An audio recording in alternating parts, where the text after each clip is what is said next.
Hello everyone. आज की video में हम देखेंगे गोलीय दर्पण से प्रतिबिंब बनाने के नियम।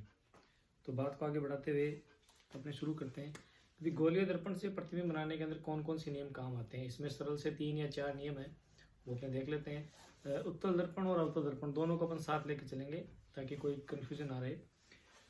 तो गोलीय दर्पण से प्रतिबिंब बनाने के नियमों में जो सबसे पहला नियम है वो ये कि मुख्य अक्ष के समानांतर आने वाली प्रकाश की किरण परावर्तन के बाद मुख्य फोकस के अंदर से गुजरती है या गुजरती हुई प्रतीत होती है।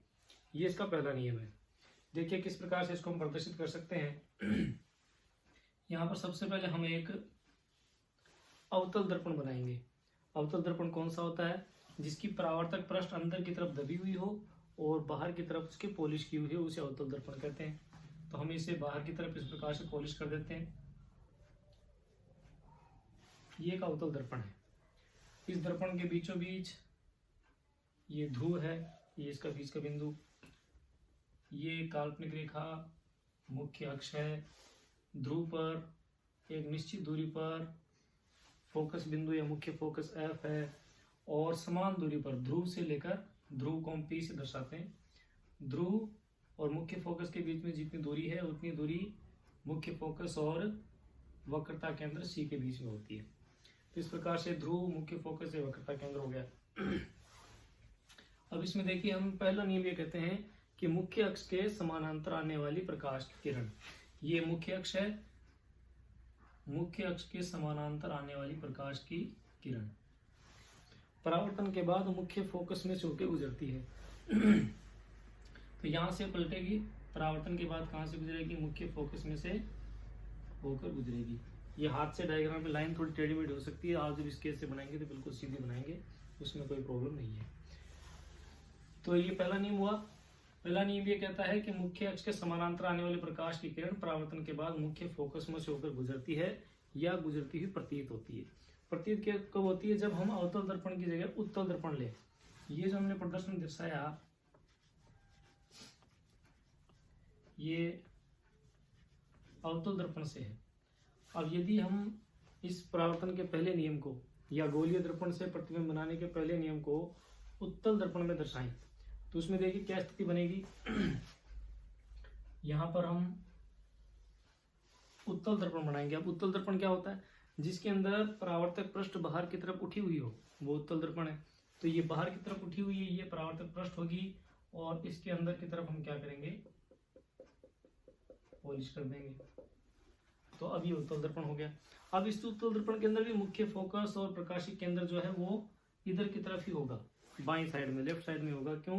क्योंकि हम जानते हैं कि वो जो गोलीय दर्पण है एक गोलाकार कांच के उससे बोल से बनता है।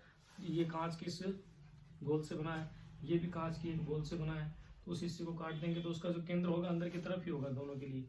तो इसके लिए भी इसका केंद्र बिंदु ध्रुव हो जाएगा, ये P, ये मुख्य अक्ष, निश्चित दूरी पर मुख्य फोकस और उतनी दूरी पर प्रकाशिक केंद्र हो जाएगा, और सॉरी वक्रता केंद्र हो जाएगा।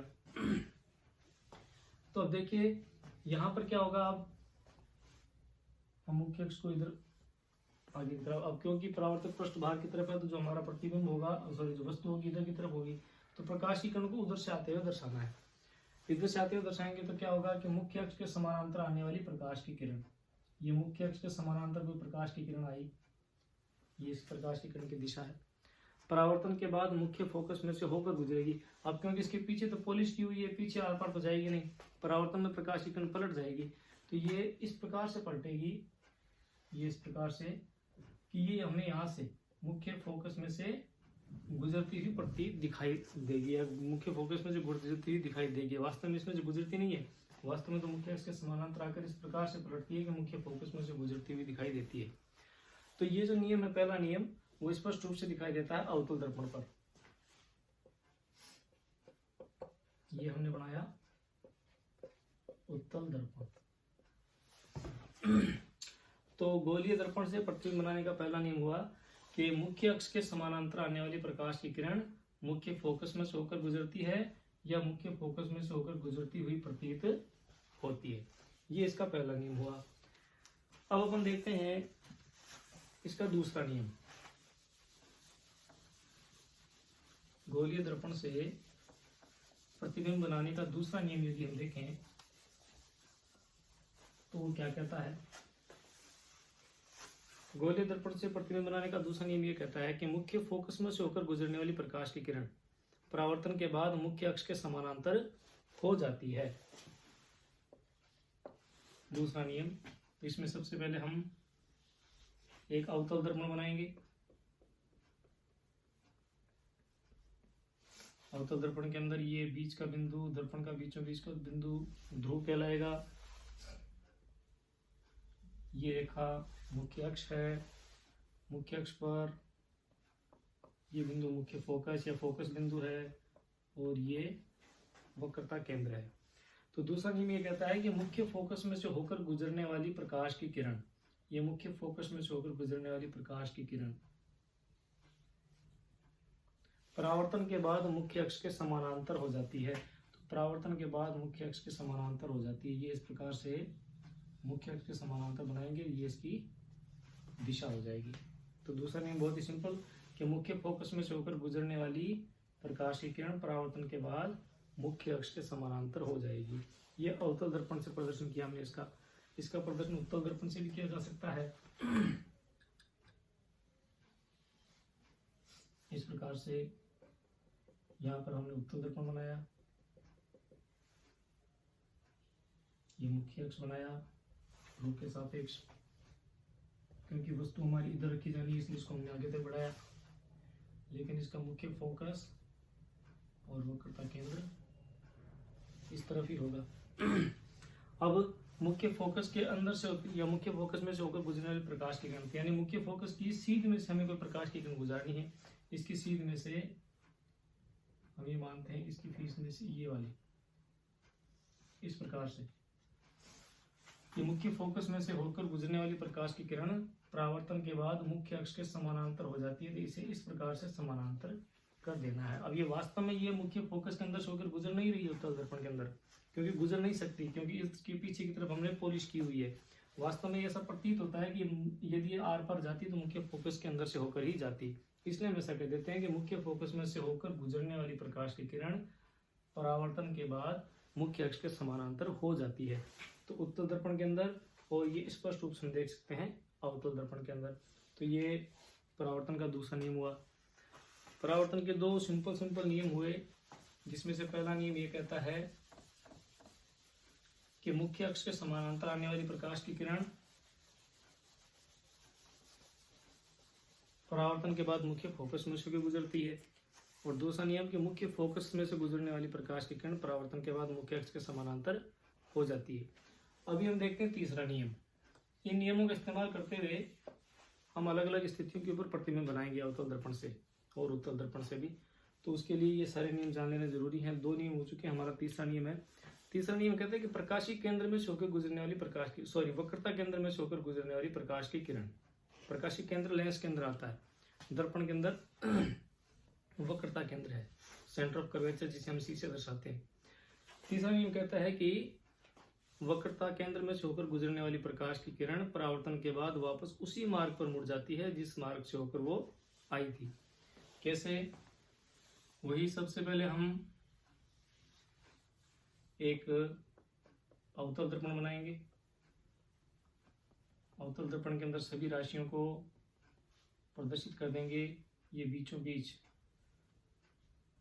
इसका ध्रुव है, यहाँ पर ये मुख्य अक्ष है, मुख्य अक्ष पर एक निश्चित दूरी पर मुख्य फोकस है और समान दूरी पर वक्रता केंद्र सी है। तो हमारा तीसरा नियम कहता है कि वक्रता केंद्र सी में से होकर गुजरने वाली प्रकाश की किरण, ये प्रकाश की किरण वक्रता केंद्र सी में से होकर गुजरी,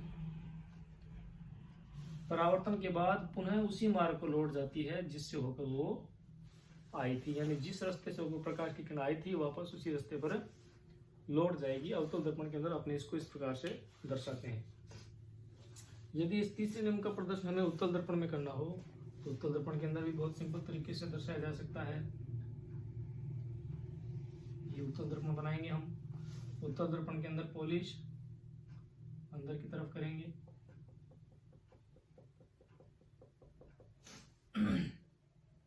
पर ध्रुव होगा, ये मुख्य अक्ष होगा, ये मुख्य फोकस होगा, वक्रता केंद्र सी होगा। अपने की वस्तु हमारी परावर्तक पृष्ठ के सामने रखी जानी है, तो मुख्य अक्ष को हमने आगे तक बढ़ा दिया। अब इसके अंदर भी क्या होगा, प्रकाशी केंद्र सी से होकर आने वाली प्रकाश किरण, यानी अब इसके आर पार तो जा नहीं सकती, लेकिन हमें एक ऐसी रेखा की कल्पना करनी है जो हम मान के चलें कि ये प्रकाशी वक्रता केंद्र, मेरे मुंह से बार बार प्रकाशी केंद्र आ रहा है कि वक्रता केंद्र के सीध में से होकर आ रही है। तो वक्रता केंद्र के सीध में से आने वाली प्रकाश की किरण इस प्रकार से हम दर्शाएंगे। एक, यदि इस वक्रता केंद्र की सीधी रेखा में या उसके सीध में से कोई प्रकाश की किरण आएगी, तो यहाँ से आने वाली प्रकाश की किरण परावर्तन के बाद वापस उसी मार्ग पर लौट जाएगी जिस मार्ग से होकर ये आई थी। तो तीसरा नियम एक बार फिर से हम देखें कि वक्रता केंद्र सी में से होकर गुजरने वाली प्रकाश की किरण परावर्तन के बाद वापस उसी मार्ग पर लौट जाती है जिस मार्ग से होकर वो आई थी। तो इस प्रकार से 3 नियम हुए। और अब एक लास्ट नियम है, चौथा नियम, गोलीय दर्पण से प्रतिबिंब बनाने का चौथा नियम, लास्ट नियम है। उसको भी अपन प्रदर्शित करके देख लेते हैं। ये साथ के साथ हम उत्तल और अवतल दोनों दर्पण लेकर चल रहे हैं। हालांकि दर्पण से प्रतिबिंब बनाने के जो नियम है स्पष्ट रूप से हमें अवतल दर्पण के अंदर दिखाई देते हैं। इसमें स्पष्ट रूप से उत्तल दर्पण के अंदर मात्र आभासी प्रतीत होती है, रेखाएं आती हुई या जाती हुई। स्पष्ट रूप से मुख्य फोकस में से गुजरती हुई दिखाई देगी तो अवतल दर्पण में दिखाई देगी। स्पष्ट रूप से वक्रता केंद्र में से गुजरती हुई दिखाई देगी तो अवतल दर्पण में दिखाई देगी। चलिए चौथा नियम,